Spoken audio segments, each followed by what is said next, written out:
Voilà de retour sur ce plateau, mesdames et messieurs, dans le cadre des 2 heures de news. D'abord, les grands titres qui seront développés tout à l'heure à 19 h lors de la grande édition d'information. Le chef de l'État, Joseph Kabila, a poursuivi ce jeudi ses consultations en vue d'un dialogue politique. Il a échangé avec les délégués de 2 formations politiques de l'opposition, le Rassemblement congolais pour la démocratie et le Mouvement pour le renouveau. Ces acteurs politiques demandent donc de désentimentaliser le dialogue et qu'il soit un dialogue inclusif. Puis en marge de la célébration de la journée mondiale des télécommunications le 17 mai de chaque année, la République démocratique du Congo, pendant 3 jours, soit du 4 au 6 juin, va entretenir les opérateurs des télécommunications sur les techniques de l'information et communication, moteur et innovation. Thème retenu cette année, c'est le vice-premier ministre et ministre des PTNTIC qui a ouvert ses assises.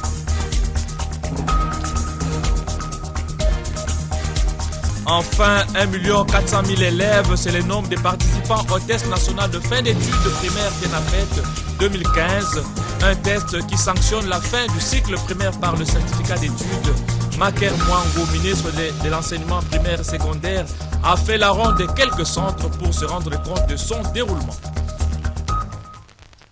Voilà les développements de tous ces titres tout à l'heure à 19 h. Mesdames et messieurs, nous recevons notre premier invité pour parler de notre sujet d'actualité. Donc nous avons sur ce plateau M. Gérard Toumba Kaniki. Il est le directeur de cabinet du coordonnateur du mécanisme national de suivi. Bonsoir monsieur. Bonsoir monsieur. Voilà, nous l'annoncions tantôt, dialogue politique. Quelle est l'implication du mécanisme national de suivi? Mais avant d'en arriver là, le mécanisme national de suivi a organisé un séminaire qui a pris fin en principe aujourd'hui. Et pourquoi ce séminaire en ce moment et il a consisté en quoi exactement? Ok, merci beaucoup pour l'occasion qui m'est donnée de m'exprimer à ce propos. Le mécanisme national de suivi, en collaboration avec le ministère du Plan, a organisé un séminaire qui a été appelé séminaire national d'appropriation et de priorisation des interventions prioritaires dans la mise en œuvre des engagements nationaux de l'accord cadre d'Addis Abeba.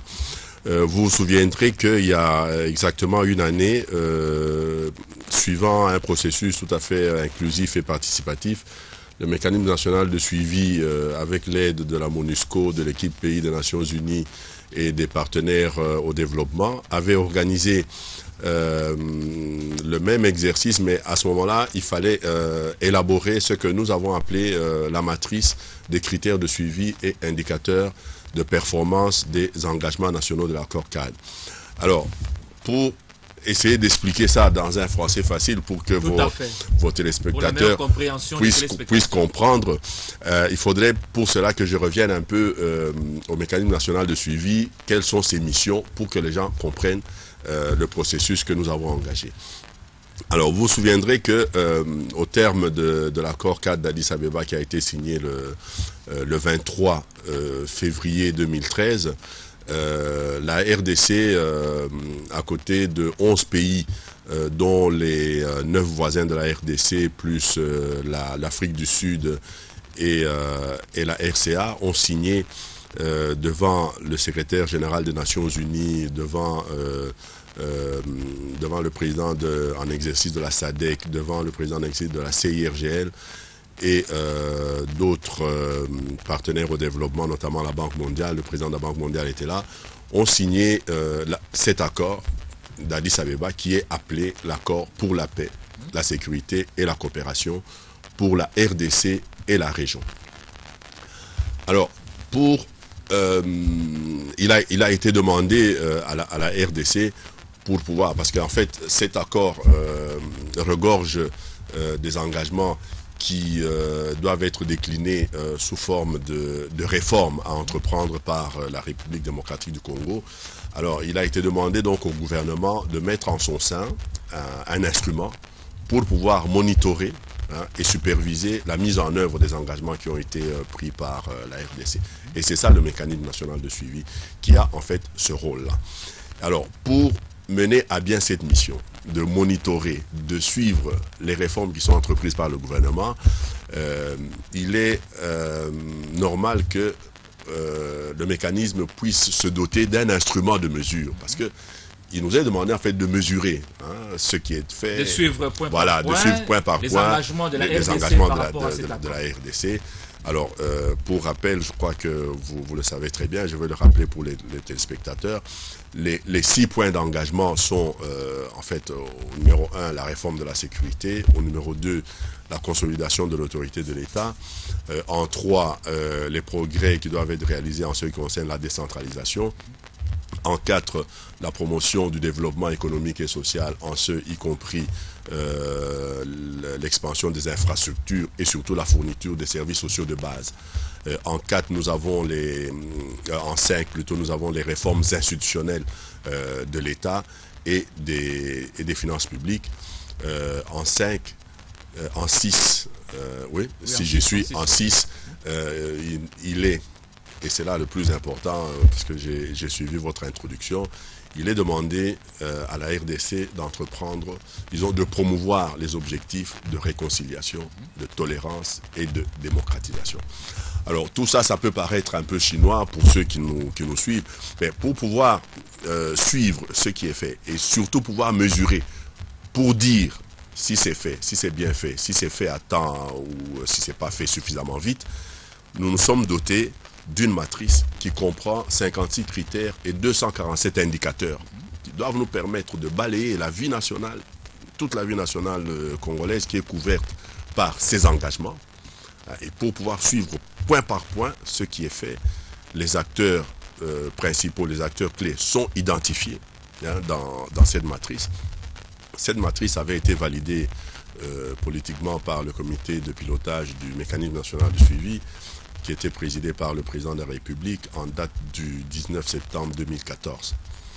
Et lors de cette réunion du comité de pilotage, il avait été recommandé au gouvernement de s'approprier de cet outil. Il avait été demandé au Premier ministre d'instruire les ministres sectoriels, chacun en ce qui le concerne, pour qu'ils puissent élaborer ce qu'on appelle des plans d'action sectoriels. Il avait été demandé que le ministre du Plan tienne compte de cette priorisation dans le cadre de la planification nationale. Donc c'est pour juger un peu les degrés d'exécution de ces mesures que vous avez organisé le séminaire. Voilà. Alors, en fait, nous avons organisé ce séminaire maintenant pour prioriser. Parce que vous savez, actuellement, et aussi c'est ça qui est repris dans la réforme des finances publiques, il est demandé, la RDC va passer bientôt à ce qu'on appelle des budgets pluriannuels. Donc on ne va plus avoir un budget annuel, on va avoir un budget qui va être décliné peut-être sur 3, 4 ou 5 ans même. Alors, l'exercice que nous avons entrepris depuis un certain nombre de temps, parce que vous imaginez que pour produire un tel travail, c'est pas les 2 jours de séminaire que nous avons fait. En fait, le travail a commencé bien en amont avec les groupes thématiques du gouvernement, avec l'implication de la société civile, avec l'implication des partenaires au développement qui nous accompagnent dans ce processus depuis le début et qui nous donnent un appui technique et financier considérable. Donc nous avons cheminé avec eux, nous avons élaboré, j'ai commencé la matrice et tout ça, et maintenant nous avons priorisé. Parce que 247 indicateurs, ça paraît énorme. Ça paraît... Donc vous avez regroupé en termes de priorités. Voilà. Maintenant, nous avons mis des priorités qui doivent se décliner dans le budget 2016. Et c'est ça, en fait, le momentum, parce que vous avez posé la question, pourquoi maintenant? Pourquoi maintenant? Parce que déjà à la fin de ce mois, le ministère du Plan va entreprendre les revues sectorielles du gouvernement. Donc nous avons commencé, nous, hier et aujourd'hui, par la revue du mécanisme national de suivi. Et un peu plus tard, première semaine de juillet, commence ce qu'on appelle les conférences budgétaires au niveau du gouvernement pour commencer à élaborer les éléments du budget 2016. Alors cette fois-ci, nous allons nous assurer que toutes les actions prioritaires qui ont été retenues, qui ont été identifiées, elles ont été même chiffrées, que toutes ces actions doivent se retrouver dans le budget 2006.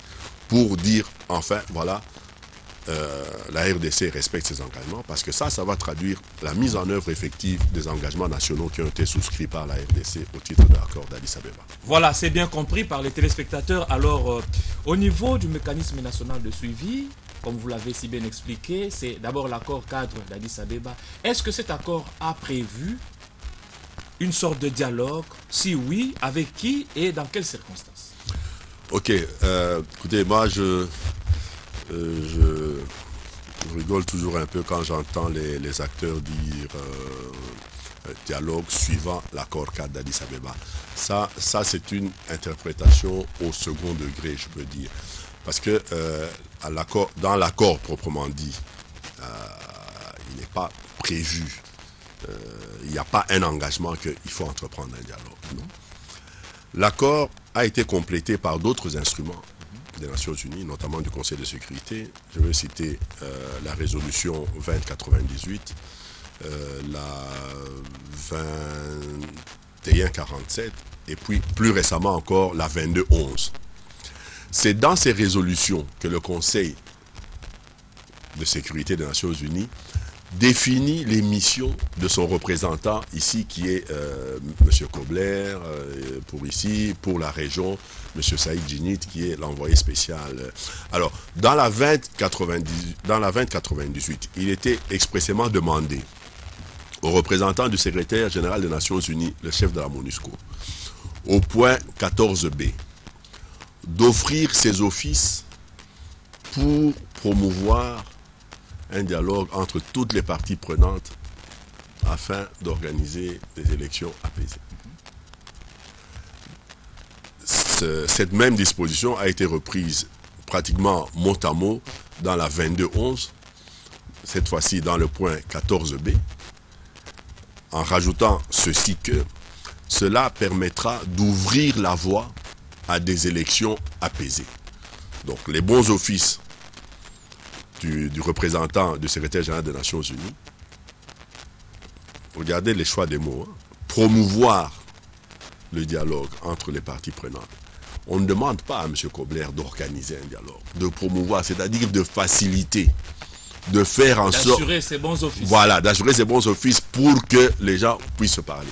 Mais alors, ceci se retrouve effectivement dans l'engagement 6 de l'accord cadre qui demande de promouvoir les objectifs de réconciliation. Si vous considérez la réconciliation comme étant un objectif, le chemin pour arriver à cette réconciliation, c'est que les gens doivent se parler. Parce que si jamais nous sommes fâchés, M. Jacques, toi et moi, qu'on doit arriver à se réconcilier, il faut qu'on se parle. Que moi je dise pourquoi j'étais fâché avec toi et que toi aussi tu me dises pourquoi j'étais fâché et que finalement on dise bon c'est fini, ça appartient au passé, partons sur de nouvelles bases et on se réconcilie. Je crois que c'est comme ça qu'il faut entendre ça. C'est comme ça qu'il faut entendre. Alors, c'est un exercice, ma foi, ça ne doit pas être une situation particulière, voyez-vous. Il faudrait que le dialogue entre acteurs politiques soit une action permanente. Parce que voyez-vous, tout ce que nous vivons actuellement dans l'actualité du pays, ce qui se passe à Béni, ce qui se passe... il faut comprendre ça comme l'expression de certaines frustrations, tout simplement. Si réellement c'est des compatriotes qui le font, ces gens, à un moment donné, il faut arriver des mécanismes pour parler avec eux. Alors, selon vous, Monsieur Gérard, le chef de l'État a entamé depuis quelques jours des consultations en vue d'un dialogue politique. Est-ce que ça rejoint un peu la préoccupation du mécanisme national de suivi dans l'accord cadre au niveau des consultations? Vous savez, l'accord cadre, l'objectif de l'accord cadre, c'est d'assurer la paix. L'accord cadre tel qu'il a été conçu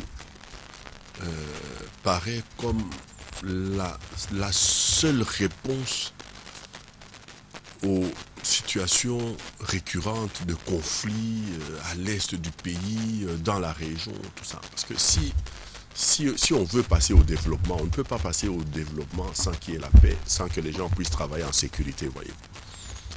Donc, nous pensons au mécanisme national de suivi, que l'engagement 6 le coordonnateur du mécanisme national de suivi, dans son discours lors du 2e anniversaire, avait placé cette année comme priorité du mécanisme national de suivi de faire la promotion de l'engagement numéro 6. Donc de faire la promotion de la réconciliation, la tolérance et la démocratisation. Et donc, comme je disais, la réconciliation étant un objectif, je crois qu'il faut favoriser tout ce qui peut se faire en amont pour arriver à cet objectif. C'est pour ça que, peut-être à tort, les gens disent oui, nous sommes prêts pour un dialogue suivant l'accord cadre d'Addis Abeba. Voilà, maintenant que je vais vous expliquer, j'espère que les gens comprendront un peu. Ce n'est pas incompatible, l'un n'exclut pas l'autre. L'un n'exclut pas l'autre, mais il faut vraiment que les gens ne croient pas que c'est un exercice exceptionnel, on leur demande un effort exceptionnel, mais je crois qu'en tant que compatriote. Alors, Monsieur Gérard, vous êtes directeur de cabinet du coordonnateur du mécanisme national de suivi. Selon vous, dans un dialogue entre Congolais, est-ce que l'implication de la communauté internationale est de mise? Écoutez, moi, l'implication, non, il ne faudrait pas percevoir cela, parce que ce qu'on demande, par exemple, aux représentants du secrétaire général des Nations Unies, quand on parle des Nations Unies, c'est la communauté internationale qui vous demande. Moi, je crois que la position de cette communauté internationale, c'est une position de témoin. Ce n'est pas à eux de faire. J'ai dit, même les mots ont été bien choisis pour ne pas susciter certaines susceptibilité. Ce n'est pas le représentant du secrétaire général des Nations Unies qui organise le dialogue. Il facilite, parle avec les uns et les autres et les encourage à se parler avec eux. Et alors à ce moment-là, lui peut avoir un rôle tout simplement de témoin. Il ne s'implique pas, il n'est pas directement concerné par les problèmes, mais comme on fait souvent recours à cette communauté internationale pour nous accompagner, voyez-vous, maintenant on organise les élections, on va recourir à la logistique parce que, évidemment, les défis logistiques sont énormes pour organiser les élections dans ce pays. Et même financiers aussi. On l'a toujours fait. Les élections de 2006 avaient été financées à plus de 70% par l'Union européenne. Vous vous souviendrez, l'Union européenne avait mis 500 millions pour organiser les élections. En 2011, les proportions étaient inversées. Là, c'est le gouvernement qui avait mis beaucoup plus. Mais vous voyez les défis qui sont devant nous dans un pays qui a les dimensions d'un continent, organiser les élections avec les problèmes d'infrastructure que nous avons, tout ça, c'est assez énorme. C'est assez énorme comme moyen logistique à mettre en place pour le faire. Et donc, il est tout à fait normal qu'on recourt encore une fois à cette communauté internationale. Mais logiquement, à cette étape où le chef de l'État est en train de consulter en vue du dialogue, la communauté internationale, au moins encore le mécanisme national de suivi, n'a presque pas de rôle à jouer. Non, le mécanisme national de suivi, c'est l'instrument par excellence. C'est le levier par lequel toutes ces activités auraient dû passer. Le président de la République le fait, c'est dans ses prérogatives. Le président de la République parle avec qui il veut, il consulte quand il le sent nécessaire. J'espère que le moment venu, dans l'organisation du dialogue proprement dit, si jamais on en arrivait là, parce que ce n'est pas dit, les conclusions de ces consultations pourront être que, bon, voilà, il n'y a pas de dialogue, ce n'est pas opportun d'organiser un dialogue, ou que les gens n'en veulent vraiment pas, on ne sait pas tout ce que ces délégations qui défilent chez le président disent, peut-être il y en a qui sont d'accord, il y en a qui ne sont pas d'accord, le président tirera les conséquences. En tout cas, jusque-là, excusez-moi de vous interrompre, jusque-là, voilà. Je peux vous garantir, je suis tous les jours au Palais de la Nation, jusque-là, en tout cas, il n'y a aucune frange qui est contre l'idée d'un dialogue. Voilà. Aujourd'hui, je l'ai dit dans le sommaire, le président du RCD, Azarias Robert-Roy, et du mouvement pour le renouveau, Clément Kankou, ont tous affirmé l'idée d'un dialogue. Le premier demande à la classe politique de désentimentaliser le dialogue. Tout à fait, et le tout à deuxième fait. demande à ce qu'il soit un dialogue inclusif. Tout à fait. Il faut. Ça, c'est les informations sûres de la dernière minute. Voilà. J'y étais aujourd'hui. Voilà, il faut se surpasser parce que je crois, mis à part le fait que je suis au mécanisme national de suivi, mais je suis congolais et qu'en tant que compatriote, je crois qu'il est temps qu'on en arrive à des choses sérieuses. Qu'on se parle, on n'est pas des ennemis. Les gens sur terrain sont des adversaires politiques, mais ils ne sont pas ennemis parce que ce que nous avons tous en commun, c'est cette République. Le jour où la RDC n'est plus là, Monsieur Jacques, toi et moi, je ne sais pas là où est-ce qu'on pourra se rencontrer. Bon, peut-être ailleurs, mais on n'aura plus de patrie. Non, je crois que l'attitude responsable veut absolument que ce processus que le président de la République a entrepris soit encouragé et qu'il y ait une grande adhésion autour de cette idée, parce que je crois que du choc des idées, comme on dit, jaillit la lumière. Voilà, monsieur Gérard, je vous garde encore sur ce plateau, le temps de rappeler les grands titres aux téléspectateurs, les grands titres qui seront développés dans le journal télévisé de 19h.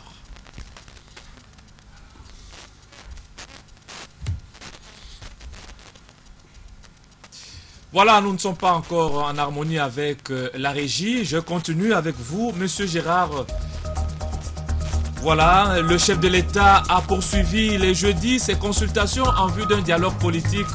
Il a échangé avec les délégués de deux formations politiques de l'opposition, le Rassemblement congolais pour la démocratie et le Mouvement pour le renouveau. Ces acteurs demandent de désentimentaliser le dialogue et qu'il soit un dialogue inclusif. Et puis en marge de la célébration de la journée mondiale de télécommunications le 17 mai de chaque année, la République démocratique du Congo va pendant 3 jours, soit du 4 au 6 juin, réfléchir donc avec les opérateurs de télécommunications sur les techniques de l'information et communication, moteur et innovation, thème retenu cette année. Et c'est le vice-premier ministre, ministre de Pétentique, qui a ouvert ces assises. Enfin, 1 400 000 élèves, c'est le nombre de participants au test national de fin d'études primaires TENAFET 2015. Un test qui sanctionne la fin du cycle primaire par le certificat d'études. Maker Mwang, ministre de l'enseignement primaire et secondaire, a fait la ronde de quelques centres pour se rendre compte de son déroulement. Voilà, je reviens à vous au niveau du mécanisme national de suivi. Quel est le sort des ex-M23 qui sont au Rwanda et qui refusent de revenir en République démocratique du Congo? Alors, si vous vous souvenez, au mois de décembre de l'année passée, le coordonnateur du mécanisme national, accompagné du secrétaire exécutif de la CIRGL et de la MONUSCO, comme garant de la déclaration de Nairobi, avait été en Ouganda. Et de ce voyage s'est terminé par une décision qui a été prise par 182 de nos compatriotes qui étaient là, des ex-éléments du M23, qui sont revenus au pays et qui ont été acheminés à Kamina pour rentrer dans le processus DDR. Plusieurs mois après, une autre mission est partie au Rwanda. Mais malheureusement, la moisson n'a pas été abondante. Il n'y a que 13 ex-éléments M23 qui sont revenus. Alors, nous nous sommes dit au niveau du mécanisme que le processus de rapatriement du M23 qui rentre dans la mise en œuvre de la déclaration de Nairobi ne pouvait pas continuer indéfiniment parce que cette déclaration de Nairobi que nous sommes chargés de suivre la mise en œuvre au même titre que l'accord cadre, nous nous sommes donné un timing. On a autre chose à faire, on ne va pas rester indéfiniment sur le problème ex-M23. Cette difficulté a été portée au niveau des chefs d'État de la CIRGL et dernièrement au sommet de Luanda. La CIRGL, le 18 mai passé, les présidents en exercice et les présidents des pays membres de la CIRGL qui étaient là, dans le communiqué final, ont demandé à ce que ce processus puisse se terminer dans les 3 mois. Donc, dans les 3 mois, donc jusqu'au 18 août, il faut qu'on mette fin à ce processus. À la déclaration de Nairobi. À la déclaration de Nairobi, on doit tirer les conclusions, mettre un point, c'est fini, basta. Alors, nous entreprenons des démarches incessamment pour pouvoir aller de nouveau vers nos compatriotes ex-éléments M23 qui sont au Rwanda et en Ouganda pour leur dire une dernière fois que ceux qui veulent définitivement effectivement rentrer en RDC, l'occasion leur est donnée, mais c'est la dernière fois parce qu'il faut qu'on arrête. Alors, s'il y a des compatriotes qui acceptent de rejoindre, parce que vous savez même que le président de la République, depuis le mois de septembre de l'année passée, a évolué sur sa position. Parce que les instructions qui avaient été données au coordonnateur quand il est parti à Kigali, c'était à ce que les gens rentrent sans condition. Parce qu'avant, on semblait lier le retour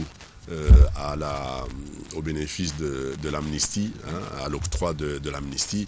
Mais le président de la République est allé plus loin. Il a dit que ces gens rentrent sans condition. Et la preuve, sur les 182 qui sont rentrés au mois de décembre et qui sont à Kamina, pendant qu'ils sont à Kamina, 26 d'entre eux ont été notifiés de leur amnistie. Donc, voilà. Donc, ils sont rentrés, ils n'avaient pas l'amnistie. C'est quand ils sont à Kamina qu'ils ont bénéficié de l'amnistie. Donc, nous allons faire cet exercice. Nous sommes en train de préparer ces deux déplacements, accompagnés par M. Saïd Djinnit, l'envoyé spécial du secrétaire général des Nations Unies pour la région des Grands Lacs. On sera accompagné par le secrétaire exécutif de la CIRGL comme garant. C'est eux les garants de la déclaration de Nairobi. Mais dans l'entretemps, on a l'impression, ou si ce n'est pas encore la vérité, que d'autres pays ne respectent pas ces engagements pris à Addis Abeba. Alors, quel pourrait être leur sort? Vous savez, l'accord cadre d'Addis Abeba comprend trois niveaux, n'est-ce pas? Il y a le niveau national que nous monitorons ici avec le mécanisme national de suivi. Il y a le niveau régional qui est coordonné au niveau du bureau de l'envoyé spécial Saïd Djinnit à Nairobi, où tous les chefs d'État signataires ont délégué, se sont fait représenter au sein d'une structure technique qu'on appelle le comité d'appui technique qui accompagne le mécanisme régional, le ROM, Regional Oversize Mechanism, mécanisme régional, qui réunit les chefs d'État. Alors, comme les chefs d'État ont des agendas souvent chargés... Et ils ont délégué. Voilà, ils ne peuvent pas se réunir tout le temps, ils ont délégué. Mais les revues de ce mécanisme régional se font chaque fois en marge des sommets de l'Union africaine qui se tiennent en début d'année au mois de janvier à Addis Abeba et au mois de septembre en marge des assemblées générales des Nations Unies qui se tiennent à New York. Voilà les deux moments où tous les chefs d'État passent en revue l'évolution. Et c'est dans cette organisation-là, n'est-ce pas, parce que le mécanisme régional de suivi, ils ont aussi élaboré leur matrice d'indicateurs, ils ont élaboré des plans d'action qui sont en train d'être mis en œuvre, ils ont des mécanismes pour vérifier que les États concernés respectent les engagements qui sont essentiellement liés à la présence des groupes armés dans les pays voisins, parce que les pays qui ont signé se sont engagés à ne pas héberger des groupes armés susceptibles de déstabiliser les voisins, à ne pas s'immiscer dans les affaires internes d'autres pays, de coopérer avec la justice. Par exemple, quand notre pays émet... Il faut extrader quelqu'un qui est recherché. Alors, c'est à ce niveau-là que ça se fait.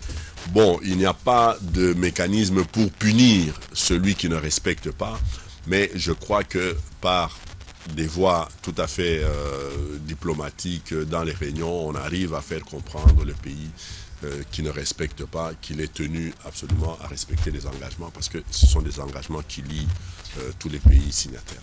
Alors, Monsieur Gérard, dans l'entretemps, il y a des bruits de bottes qu'on entend dans l'est du pays, des rébellions en gestation. Est-ce que finalement le processus de paix n'est pas menacé par rapport à toutes ces situations? Vous savez, la situation est toujours assez fragile, n'est-ce pas? La situation est toujours assez volatile. C'est ce qui explique d'ailleurs que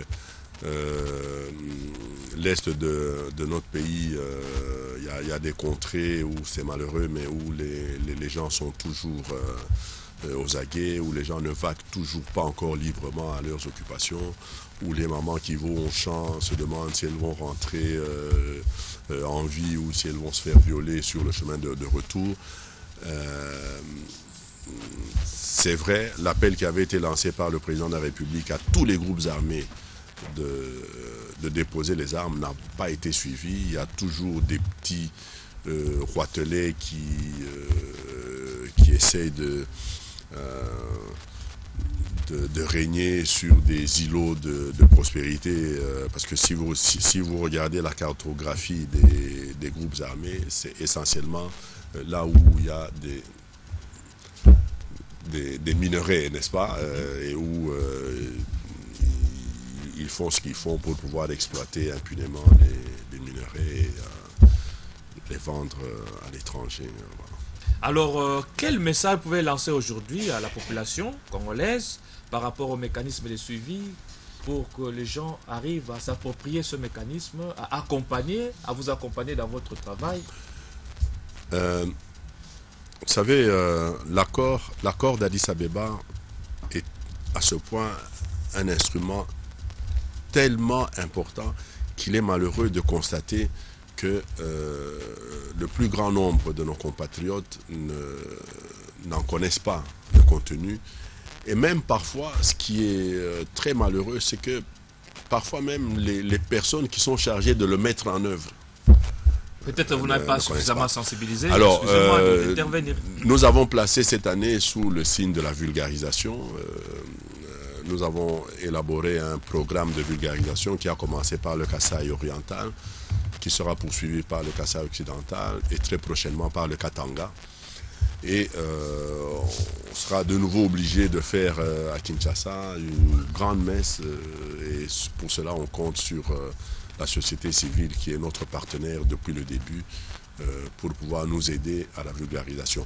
Nous sommes arrivés à traduire l'accord cadre dans les 4 langues nationales, en Chiluba, en Kikongo, en Lingala et en Swahili. Nous sommes en train d'essayer de réunir les moyens pour pouvoir reproduire cet instrument qui va nous aider pendant la campagne de vulgarisation. Voilà, merci beaucoup, Monsieur Gérard Toumba. Je rappelle que vous êtes le directeur de cabinet du coordonnateur du mécanisme national de suivi.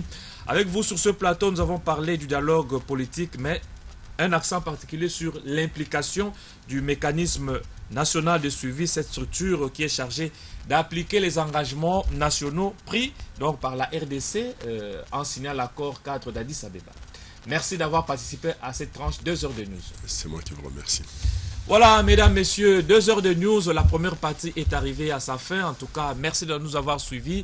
Vous avez souffert, bien entendu, de l'absence de ma complice Stella Abaya qui ne pouvait pas être là aujourd'hui avec des petits ennuis de santé qu'elle a. En tout cas, prompte guérison à elle. Nous allons nous quitter, mesdames et messieurs, et retrouver à 19 h notre consoeur Pierrette Yoa Mouteba.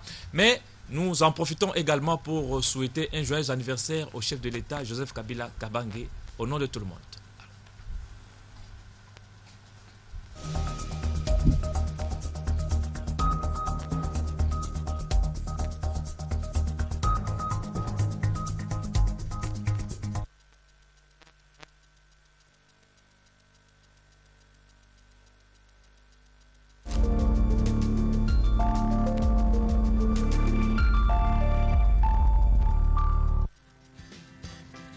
Reconnu pour son efficacité et ses bienfaits, l'aloe vera a été transformé par les laboratoires Civop en crème, lait, savon pour une peau parfaite et délicatement lumineuse. Utilisez quotidiennement la gamme aloe vera. Aloe vera, c'est la nature qui vous rend belle. Civop, la beauté sans limite.